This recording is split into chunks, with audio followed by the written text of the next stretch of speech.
Welcome back to Newswatch 10. I'm Jeremy Babin, and we're talking sports. The 2008 regular high school football season's now behind us, but before we head to the playoffs, here's a final look at what went down in Week 10. And we begin with the game of the week, Northwest at Dalton. Former Dalton quarterback and St. Louis Cardinal pitcher Mitchell Boggs was honored before the game. 6:29 to go in the first quarter. Striker Brown's pass to Tevin Collins is good for a 25-yard touchdown pass, 7-0 Dalton. Enter the second quarter now, it's Bo Blackwood, and he goes from 5 yards out, wrestles in for a touchdown, 13-0 Dalton. But here comes Northwest with 34 seconds to go in the third quarter. It was Drew Smith. He takes off 94 yards. No one's catching up with this guy. That would make it a 13-7 Dalton lead, and they were chipping away. But in the fourth quarter, it was too much Dalton as Trey Beck runs it in from 5 yards out, the drive of the game, and Dalton goes on to win that game 20-7. Calhoun at Adairsville, picking up in the first quarter. Calhoun's Derek Ramsey from 20 yards out runs it in for a touchdown.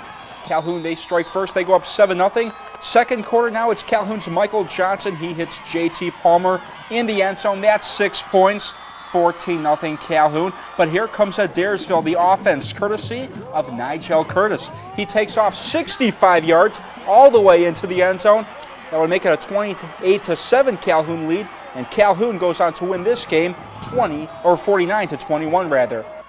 GC at Sonoraville, and the Phoenix came in roaring in on senior night, and they brought their intensity early. 2 minutes into the game, Prather connects with the speedy Kedrick Johnson. He's tough, he's fast, and he's in the end zone for 6 points.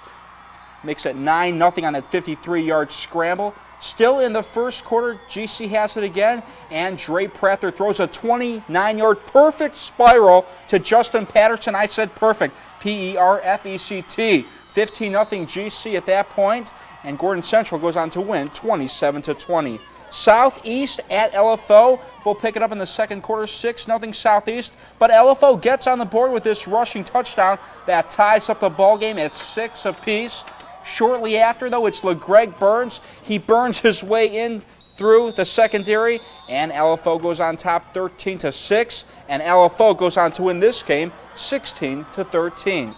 Well, switching to college football, after last week's loss to Virginia, everybody forgot about Georgia Tech. Well, that is until they beat Florida State at home this past Saturday to jump back into the BCS rankings. Jeremy Rao has more from Bobby Dodd Stadium. Thanks, JR. And switching back to high school football, Christian Heritage, they win 42-21 over Chattooga Christian, go to a perfect 10-0.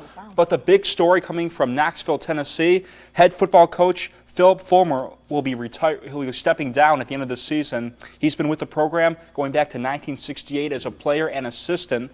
Although 1-5 conference record, that's their worst mark since 1977. So different chapter. Phil Fulmer been around for a while, done a lot indeed. for Tennessee. Yes. I guess it'll be Cedric. Who's going to be the new coach at Tennessee? You have any inside information? I'm in contacts right now with a few people. Actually, we've got a few people lined up, so we're working on that over there.